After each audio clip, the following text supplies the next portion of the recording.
Okay, so I went ahead and pulled this thing out and got it turned around, and I've already went ahead and pulled my wheels off and got it jacked up. So on the front suspension of these trucks, in order to get the coil springs out, you have to separate the upper and lower control arm. And what I've seen other people do is they've undid the castle nut on the top control arm here and then set the whole thing down with a jack. So that's what I'm going to try here. And I think I'm going to have to probably disconnect this brake line here in order to set it down. I'll probably do that last. And then I'll have to undo this shock here. And then this truck has a front sway bar in it, so I'm going to have to undo that in order to drop this down. So yeah, I'm going to have to spend some time with a scraper scraping the grease off. So I've got some tools laid out here, and I'm going to get to it.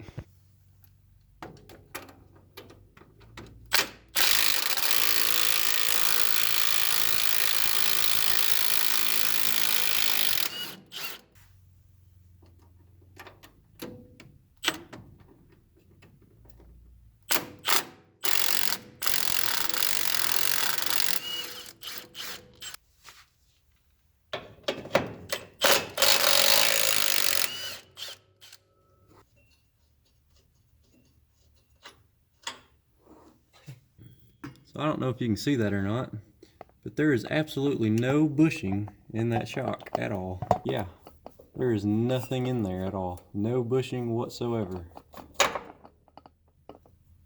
So that's hilarious.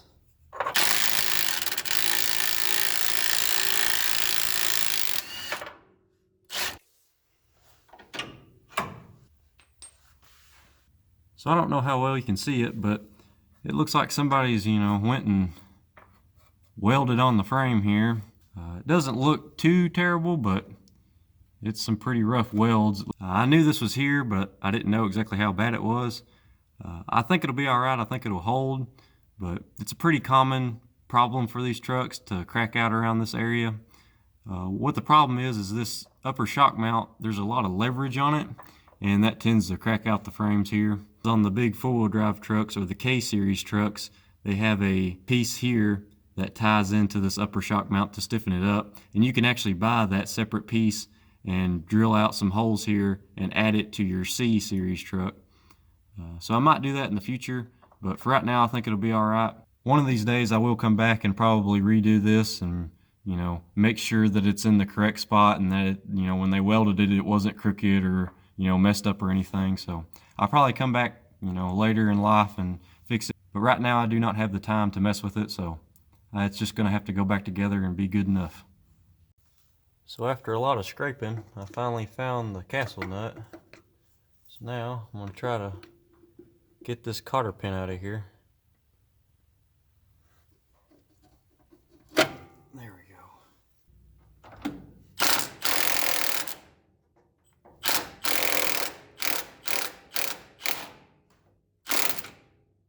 there we go. So now that we got that out of the way, you got to be careful doing this because you don't want the spring to pop out and smack you upside the head. So I'm going to put on some safety glasses. I think what I'm going to do is I'm going to disconnect this brake line over here so that way I can let this thing down without it hanging up. And if you don't have a set of flare nut wrenches, you should definitely consider getting a set of flare nut wrenches because they really help with not stripping the lines out. Okay, so I found a hose that was big enough to put on that end, and I got it draining into this bottle here, and I put a pan underneath it just to make sure.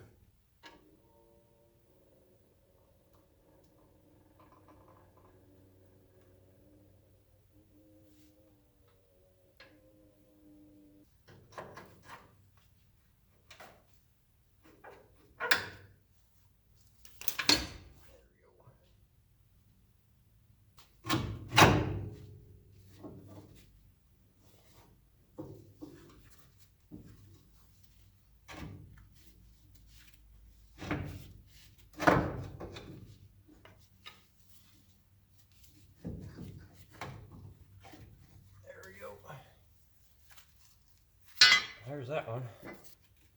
There's the other half of it. So as you can see, the spring I just took out is busted. That was the part that was stuck down inside there. It took a little bit of work with the pry bar, but I got it out of there and it didn't fly out and kill me, so that's good. So I'm gonna have to clean all that up in there and get some of that grease out of there, and then we'll slap the new spring in and put it all back together. Okay, so I got that lower control arm all cleaned up and painted. I didn't go too crazy this time. I just kind of cleaned it up as best I could. There's a whole lot of grease on this thing, so it's hard to get it really clean, and I don't really have time to really deep clean this thing and paint it with a brush, so I just rattle canned it. I did paint up underneath here, so should be pretty well rust proofed, at least for now.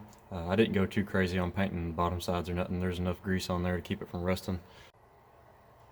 And I also managed to get this upper shock mount out and put a new one in it. I couldn't tighten up the old one, and I took it out and I figured out why. This upper shock mount is actually worn pretty bad right in the middle there, where it was loose. So I just went ahead and replaced it.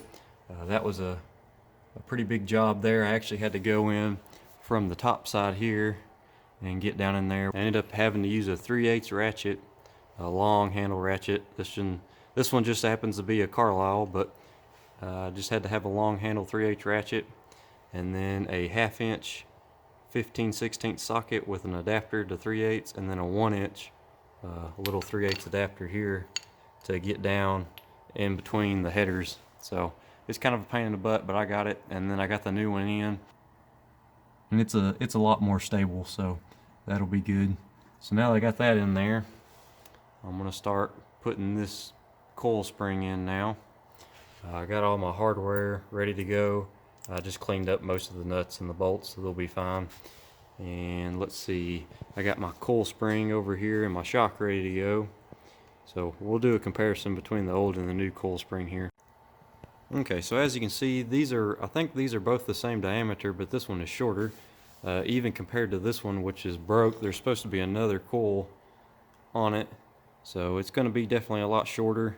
It should be the same stiffness though, so that's going to be good, because the front end of these trucks are pretty heavy compared to the back end, so that makes sense why this spring would be a lot stouter up here in the front. So this spring only goes in here one way, it looks like it. So there's like a little pocket that it sits in.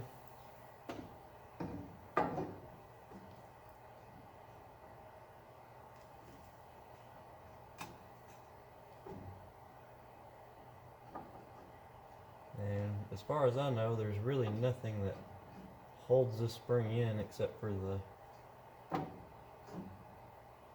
upper and lower control arms. There is a hole here, but I believe that's just for water that gets in there.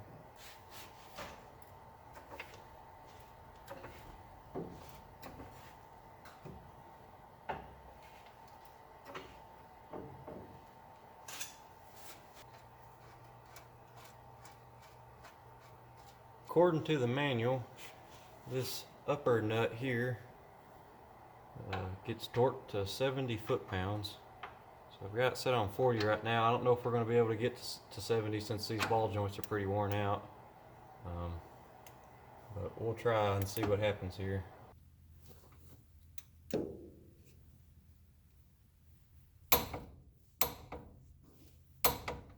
so that's 40. So now we'll go up to 70.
so the manual specs out that the lower shock bolt be torqued to 75 foot-pounds, and then the top one, I'm assuming they're talking about the entire stud itself, is supposed to be torqued to 140 foot-pounds, which is quite a bit. So I'm going to do the same thing that I did with the rear shocks, and I'm going to torque this to 50 foot-pounds. At 50 foot-pounds, I can't imagine it coming apart, so that's what we're going to do.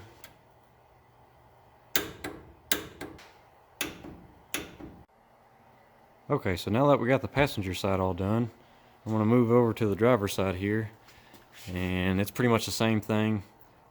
There's nothing really much different except for the steering boxes on this side, so that's where that sits, and it's leaking on the floor, so that's good.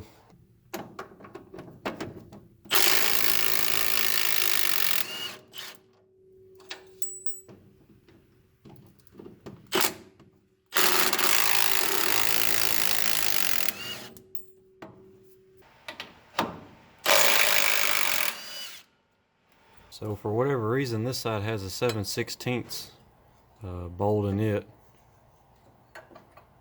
which I think it's supposed to have a 1/2 inch, but I might be wrong. Let's see here. The other side had a 1/2 inch in it.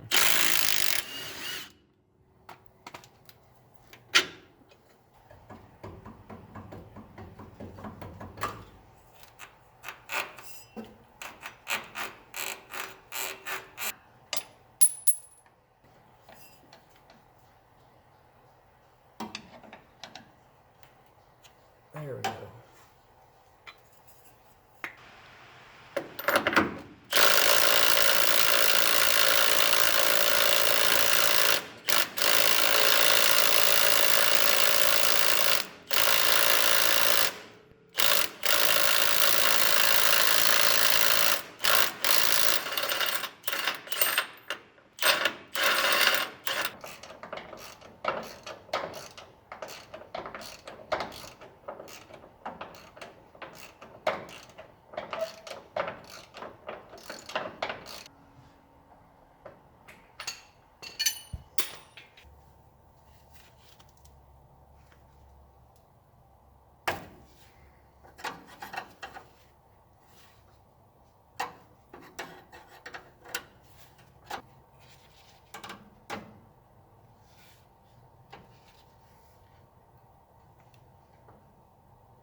There we go.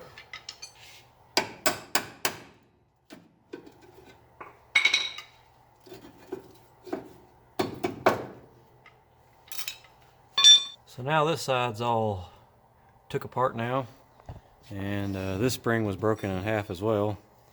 So like the other one, the bottom coil was broke. So I think I'm gonna call it a day now that I got everything on this side apart. So I'll be back when everything's cleaned up and painted and ready to be put back together.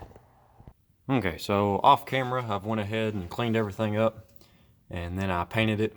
Again, didn't go too crazy, just like the other side. I just wanted to make it look a little bit better. So I've got my tools laid out here and all my hardware ready to go, so should be ready to put this thing back together.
So I've went ahead and threw the front wheels and tires back on, and I'm gonna go ahead and set it on the ground and see what it looks like.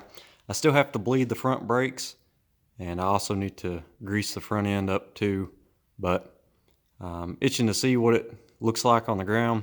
So I'm gonna see what it does. I don't have any jack stands underneath it, so let's see how low this thing sits.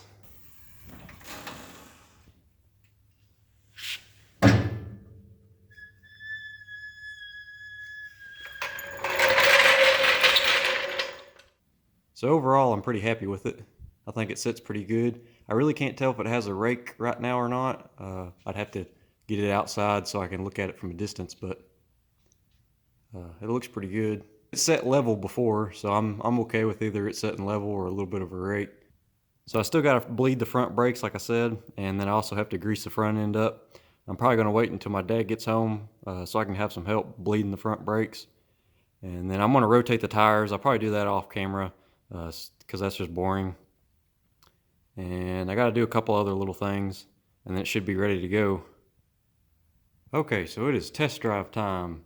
So last night I had my dad help me bleed the brakes, and then I already greased the front end, rotated the tires, checked tire pressure, torqued down my lug nuts, so this thing should be ready to go. I'm gonna just ease it around the block first and make sure everything feels right, make sure the brakes work good, and then I'll probably go put some gas in it. So far the test drive is going pretty good. Everything feels good, brakes feels good, the steering feels good. So I think I might ease it down the road and put some gas in it. I'm just driving around the subdivision right now, making sure everything feels right. The suspension feels good. It definitely rides a lot differently than what it did before. I'm definitely not bouncing around as much, but I won't really feel the difference until I drive it down the road at 50 mile an hour or what so. So I think I'm gonna go run to town and get some gas and drive it back and see how it does. Okay, so I don't know if you can hear me or not, but so far the test drive is going pretty good. This thing handles so much better than what it did before. Before you were like bouncing all over the road, but cruising down some roads here, and it handles so much better in the corners too. So I'm pretty happy with it. So I'm gonna take it and put it back in the garage and re-torque all the bolts and make sure that they have it loosened up and that everything's seated where it wants to be. So that's the plan for now.